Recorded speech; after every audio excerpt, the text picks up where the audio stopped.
Tadi bilang kalau papa sakit dan ternyata sekarang papa sehat-sehat aja, Pak. Papa jahat sama sih, Pak. Lara, papa harus ketemu sama Putri. Sini handphone kamu. Sini. Papa harus ketemu sama Putri.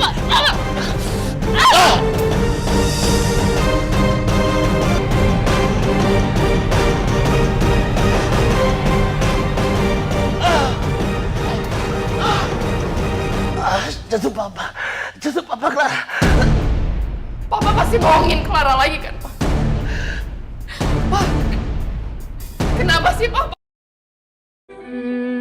Arif Sanjaya, remaja berusia 13 tahun asal Kabupaten Pesisir Barat, saat ini hanya bisa terbaring lemah di atas kasur akibat penyakit langka anemia aplastik yang dideritanya. Anemia aplastik adalah rusaknya sel darah induk pada manusia, sehingga membuat tubuh tak lagi bisa memproduksi darah. Awalnya keluarga mengira Aris terserang demam berdarah, hingga akhirnya dokter merujuk Arif untuk medical check up di Rumah Sakit Abdul Muluk, Bandar Lampung. Setelah hasilnya keluar, Arif divonis mengidap penyakit langka anemia aplastik.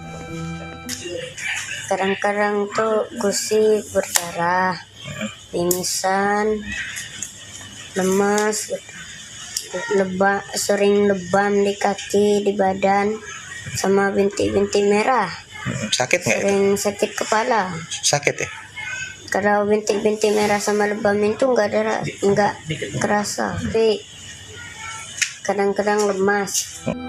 Selama ini Arif menjalani pengobatan sementara dengan transfusi darah terutama trombosit. Namun dokter menganjurkan agar Arif segera menjalani transplantasi sumsum tulang belakang. Katanya, kalau kaki kita ada urat-uratnya artinya ada cacingnya ya? Hehe, itu bukan cacing ya guys. Itu namanya varises ya. Kini aku tahu, varises bisa diobati dengan cara disuntik. Sekali suntik satu bagian bisa berkisar 100 sampai 200 ribu. Biar kamu gak varises sebaiknya hindari 4 kebiasaan ini. 1. Duduk atau berdiri terlalu lama.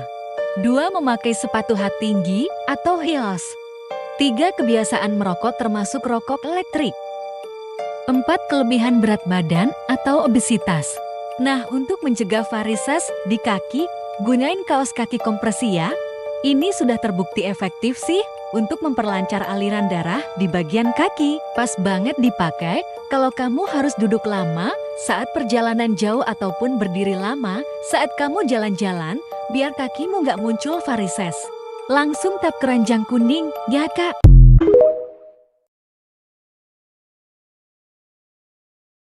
Stroke ini tidak hanya merusak kemampuan motorik penderitanya, tapi juga kemampuan bahasa hingga berkurangnya kemampuan memori otak serta daya ingat.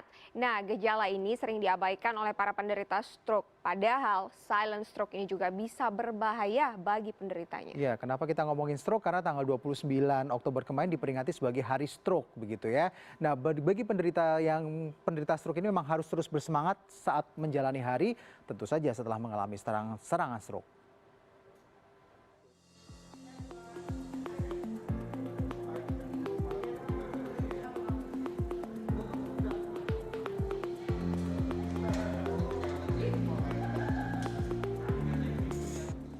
Saran saya kalau yang sakit jangan patah semangat, harus semangat terus, pantang menyerah, karena kita beruntung masih dikasih hidup. Pantang menyerah, itulah sumber kekuatan Soejarwo dalam menjalani hari setelah serangan stroke setahun lalu. Karena abai terhadap gangguan darah tinggi yang ia derita sejak 3 tahun terakhir, Soejarwo terserang stroke. Akibatnya, pembuluh darah di batang otak ringan pecah. Ia kehilangan kemampuan berjalan dan bicara. Kini, setidaknya 2 kali dalam sepekan, Soejarwo menjalani fisioterapi untuk memperbaiki fungsi motorik yang terganggu. Saya rasa dari makanan seafood itu yang saya suka, mungkin dari situ berawalnya Pak. Saya suka seafood, mungkin kolesterolnya itu pas tinggi, mungkin ya udah down langsung. Gangguan stroke tidak hanya mengancam kerusakan motorik, namun juga kemampuan bahasa dan kognitif. Kondisi ini yang sering diabaikan oleh penderita stroke. Jadi kalau tiba-tiba ada keluhan dari keluarga atau kita sendiri yang tiba-tiba tuh nggak bisa bicara,